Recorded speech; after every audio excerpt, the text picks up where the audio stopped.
नमस्कार, मी नम्रता. विजन महाराष्ट्र न्यूजच्या वृत्तवाहिनीमध्ये तुम्हा सर्वांचं स्वागत. पाहुयात आजच्या ठळक घडामोडी. ठाणे रेल्वे स्थानकाचा नूतनीकरणाच्या माध्यमातून कायापालट होत आहे. फलाटांवर नव्याने छतांची उभारणी, पंखे, वाढीव आरक्षण खिडक्या, वातानुकूलित प्रतीक्षा कक्ष उभारण्यात येत आहे. नियमित स्वच्छतेवर भर द्या. युद्धजन्य परिस्थितीमुळे प्रवाशांच्या सुरक्षिततेसाठी दक्ष रहा. पावसाळ्यापूर्वी सर्व विकास कामे तातडीने पूर्ण करा, अशा महत्त्वपूर्ण सूचना आज ठाणे लोकसभेचे खासदार नरेश म्हस्के यांनी रेल्वेच्या अधिकाऱ्यांना केल्या आहेत. ठाणे रेल्वे स्थानकात सुरू असलेल्या विकास कामांचा आढावा तसेच प्रवाशांच्या समस्या जाणून घेण्यासाठी आज ठाणे लोकसभेचे खासदार नरेश म्हस्के यांनी रेल्वे अधिकाऱ्यांसमवेत पाहणी दौरा केला. या दौऱ्यानंतर बैठक घेण्यात आली.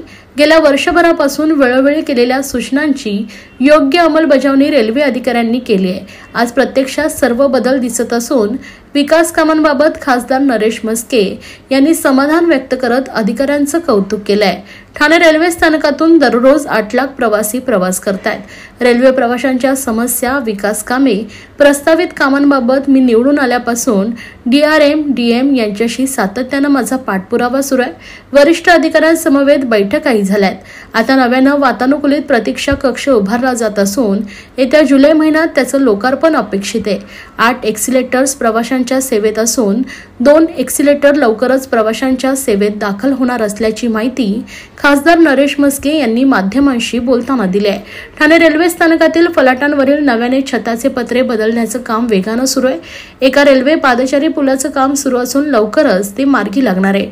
उन्हाळ्याची सुट्टी पडली असून मोठ्या संख्येने प्रवासी बाहेरगावी जाणार असल्याने तातडीनं 2 वाढीव आरक्षण खिडक्या सुरू करण्यात येणार आहे. स्वच्छतागृहाची नियमित स्वच्छता करणे, प्रवाशांच्या सुरक्षिततेसाठी रेल्वे पोलीस सज्ज असल्याची माहिती खासदार नरेश म्हस्के यांनी दिली आहे. ठाणे आणि मुलुंड रेल्वे स्थानकादरम्यान नवी स्थानकाची उभारणी करण्यात येणार आहे. कायदेशीर अडचण आल्याने त्याचे काम खोळंबले, मात्र त्यातून तोडगा लवकरच निघणार असून नवीन रेल्वे स्थानकाची उभारणी झाल्यावर ठाणे रेल्वे स्थानकावरचा मोठा ताण कमी होणार आहे. ठाणे रेल्वे स्थानकातील प्रवाशांची गर्दी पाहता मोजून 2 ते 3 तास विकास कामं करायला अधिकाऱ्यांना वेळ मिळतो.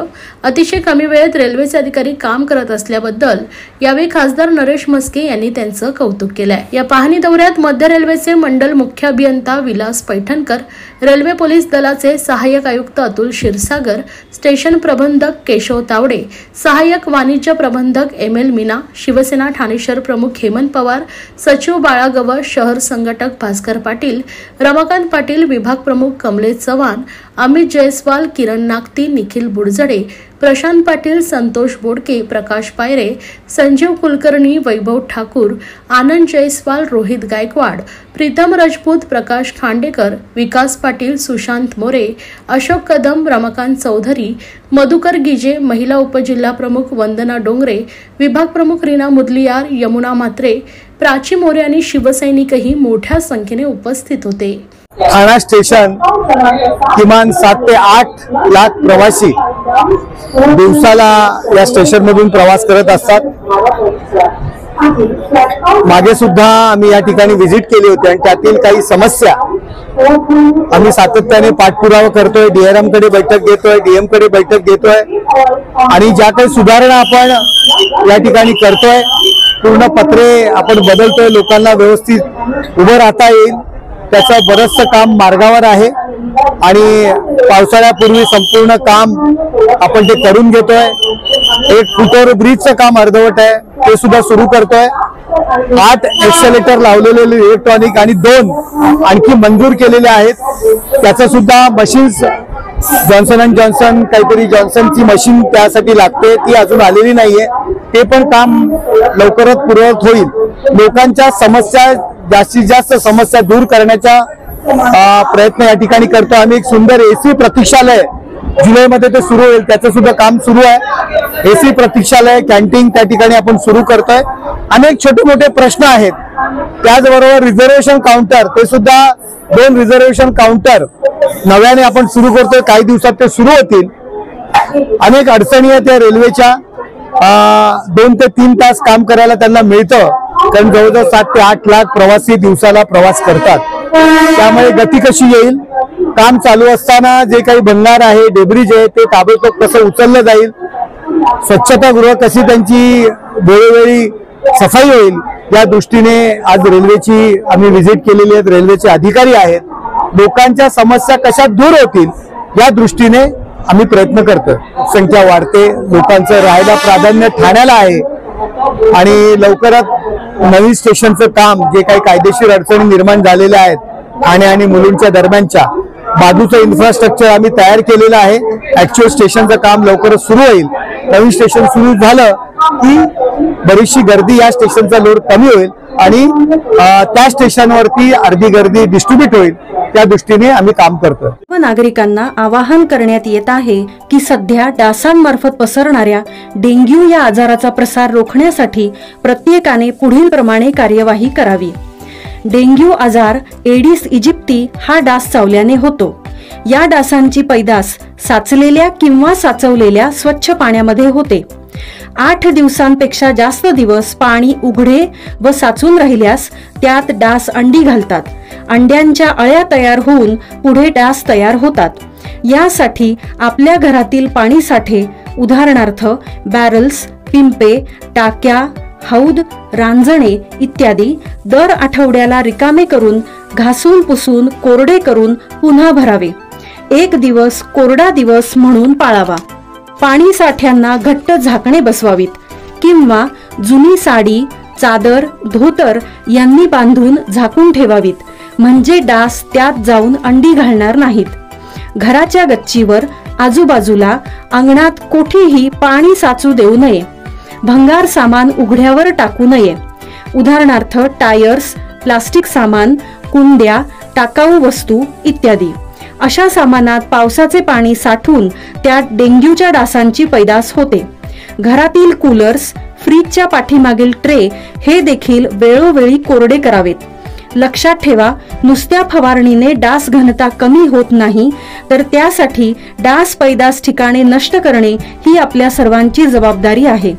कोणताही ताप अंगावर न काढता जवळच्या शासकीय रुग्णालयात मोफत औषधोपचार घ्या. अशा प्रकारे नागरिकांनी सहकार्य केल्यास डेंग्यूचा प्रसार रोखणे सहज शक्य आहे. ठाण्यातील येऊर येथे पार्टीसाठी आलेल्या एका 25 वर्षीय तरुणीला जबरदस्तीनं मद्य पाजून तिच्यावर दोघांनी सामूहिक बलात्कार केल्याची घटना समोर आली आहे. हे दोघे एवढ्यावरच थांबले नसून त्यांनी पीडित तरुणीच्या कार्यालयातील महिला व्यवस्थापकालाही शिवीगाळ करत तिचा विनयभंग केल्याचा प्रकारही यावेळी घडला असल्याची माहिती पोलिसांनी दिली आहे. या प्रकरणी वर्तकनगर पोलीस ठाण्यात पीडितेने दिलेल्या तक्रारीच्या आधारे गुन्हा दाखल करण्यात आलाय. तसेच या प्रकरणी दोघांना अटक करण्यात आली. अटक करण्यात आलेल्या आरोपींची नावे सिराज चौधरी आणि यश असे आहे.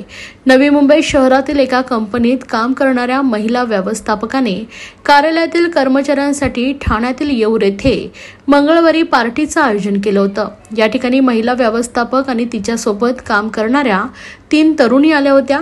त्यातील एका 25 वर्षीय तरुणीला सिराज आणि यश या दोघांनी मद्य पिण्यास सांगितले.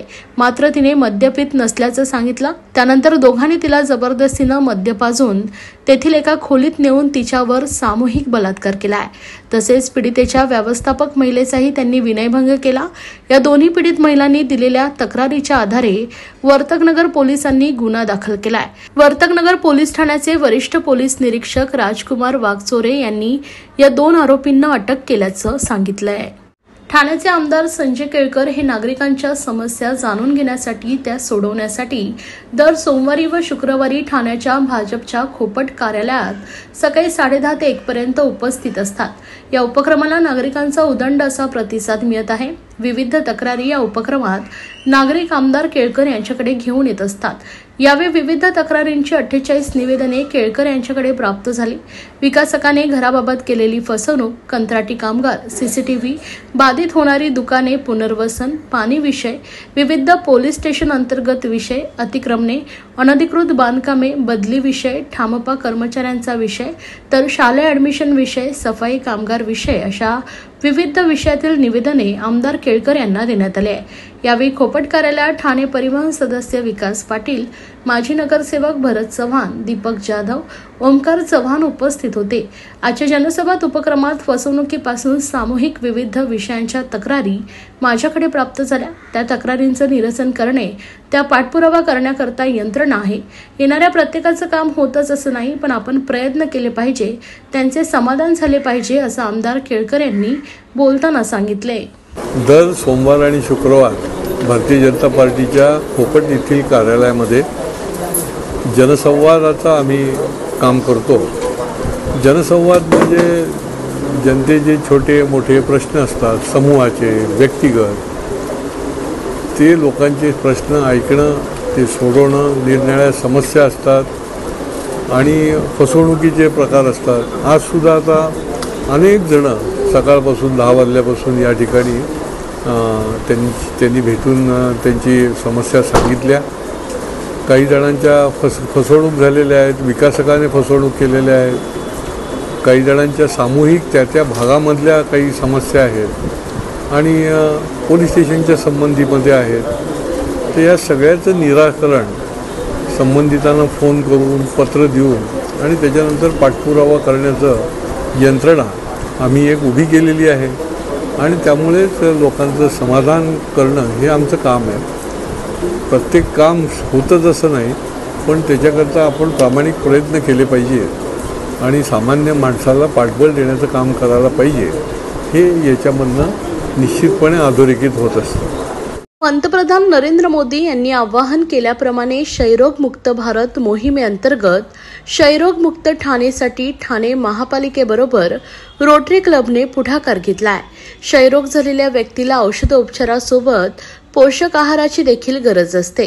हे ध्यानात ठेवून महापालिकेने निक्षय मित्र नावाने कुटुंबियांना महिन्याचं रेशन पोषक आहार मोफत देण्याचा उपक्रम हाती घेतलाय.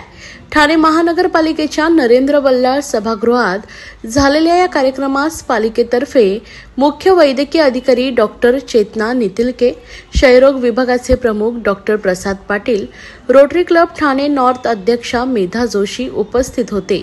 रोटरी क्लब ऑफ ठाणे प्रीमियमच्या अध्यक्षा doctor Sonal Bagde, Rotary club of Thane lake सिटीचे अध्यक्ष जगदीश चेलारामानी यांचे सहकार्य लाभले. तर डॉक्टर लकी कासाट व डॉक्टर सुप्रिया या नवदाम्पत्याने तसेच डॉक्टर मोहन चंदावरकर या आदींनी निक्षय मित्रासाठी योगदान दिलंय. यावेळी 100 कुटुंबांना निक्षय मित्र किटचं वाटप करण्यात आलंय.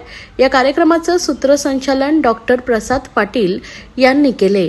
तो निक्षय मित्र एक प्रोग्राम है जिसमें टीबी के जो पेशेंट्स है और जिनको ट्रीटमेंट गवर्नमेंट की तरफ से मिलता है, म्यूनसिपैलिटी की तरफ से मिलता है, तो टीबी में जो सुधार होना चाहिए, दवाई से तो सुधार होता ही है, लेकिन अगर न्यूट्रिशन लेवल, खाने पीने का लेवल अच्छा रहा और रेगुलरली रहा तो ट्रीटमेंट का असर जो होता है वो ज़्यादा अच्छे से मिलता है. तो इसलिए ये खाने पीने के जो राशन होता है वो राशन इन लोगों के टीबी पेशेंट्स को देते हैं, उनके परिवार को देते हैं, ताकि वो 1 महीने का पूरा राशन मिले, फिर वापस से आए, फिर वापस राशन मिलते रहे. जब तक पूरा ट्रीटमेंट नहीं होता तब तक उनको हर महीने पूरे परिवार को राशन मिलना चाहिए. और ये राशन मिलने से न्यूट्रिशन, प्रोटीन्स, कार्बोहाइड्रेट सब अच्छे से मिलता है, तो दवाइयों का असर ज्यादा अच्छे से होता है और सुधार टीबी में ज्यादा अच्छे से होता है. आणि निक्षय हे जे नाव दिलेलं आहे ते क्षयरोगाच्या पेशंटसाठी जो मित्र म्हणून येतोय की त्यांना त्यांचा सुधार व्हावा ह्या रोगामुळे, ह्यासाठी हा एक मोठा प्रोजेक्ट आहे. आणि या प्रोजेक्टच्या मार्फत आपण त्यांना चांगलं सुदृढ शरीर पण व्हावं, कारण क्षयरोग, टीबी जो आहे त्याच्यामुळे पूर्ण ह्यांची जी शक्ती असते ती निघून जाते आणि त्यामुळे त्यांना व्यवस्थित जर चांगलं भोजन नाही मिळालं आणि औषधं तर चालूच असतात, पण औषधांमुळे पण अजून अशक्तपणा जो येतो तो ह्या सगळ्या जो आम्ही पुरवणार आहोत त्यांना, जे जेवणाची व्यवस्था जी केलेली आहे त्याच्यामध्ये हे एक मित्र बनून त्यांचा आम्ही सहयोग करतोय आणि त्यांना त्यांची तब्येत सुधारायला जी मदत करतोय, त्यामुळे त्यांचं चांगलं व्हावं, ते सुदृढ व्हावे आणि पुन्हा समाजामध्ये एक नॉर्मल व्यक्ती म्हणून वावरावं, हाच एक छोटासा प्रयत्न आहे आमच्याकडून. Doctor Mohan Chandavarkar, rotary club of Thane north तर्फे बोलतोय. क्षयरोग जो आहे तो कोणालाही होऊ शकतो, समाजाच्या कुठल्याही माणसाला होऊ शकतो, पण त्याचा जो इफेक्ट असतो किंवा त्याचा जे गांभीर्य प्रमाणात प्रॉब्लेम होतो तो गोरगरीबांना होतो. कारण त्यांची गचडी असते, क्राउडिंग होतं, म्हणजे हायजीन बरोबर नसतं, पाणी बरोबर नसतं. तुम्ही डॉक्टरांकडे गेला तर ते तुम्हाला औषधं देतात, पण औषधं दिल्यानंतर ते औषधं पचायला किंवा ते औषधं आत जाण्यासाठी जे शरीराची योग्यता पाहिजे ते जेवण बरोबर असेल तरच होतं. आता गोळ्या तर दिल्या, पण धान्य कोण देणार? तर ते गोरगरिबांना तो पण प्रॉब्लेम असतो. म्हणून एक मोहीम म्हणून ही एक 3 क्लबनी आम्ही काढलेली आहे की गोळ्या तर मिळून जातील, कारण ते गव्हर्नमेंटच्या तर्फे, म्युन्सिपालिटीच्या तर्फे मिळून जातात, पण जेवणाचा जो भाग असतो ते जर चांगलं जेवण घेतलं तरच त्या गोळ्यांचा असर होईल. तर त्या असरासाठी त्या पेशंटला बरं लवकरात लवकर बरं होण्यासाठी जे धान्य लागेल त्याचा पुरवठा आम्ही एक प्रयत्न करतोय. फुल नाही फुलाची पाकळी म्हणून. समस्या फार गंभीर आहे. का तर पूर्ण देशामध्ये अनेक लोकांना टीबीचा रोग होतो. तर मोठ्या युद्ध पातळीवर जर आपण ही मोहीम केली तेव्हा पण सर्वांना जेवणाचा जो भाग असेल तो जर आपण दिला तर टीबी मुक्त होऊ शकतो लवकरात लवकर, ही अपेक्षा. या होत्या आजच्या ठळक घडामोडी. अशाच राजकीय, सांस्कृतिक, क्रीडा क्षेत्रातील बातम्या पाहण्यासाठी पाहत रहा विजन महाराष्ट्र न्यूज ही वृत्तवाहिनी. विजन महाराष्ट्र न्यूजच्या फेसबुक चॅनलला व युट्यूब चॅनलला फॉलो आणि सबस्क्राईब करा. धन्यवाद.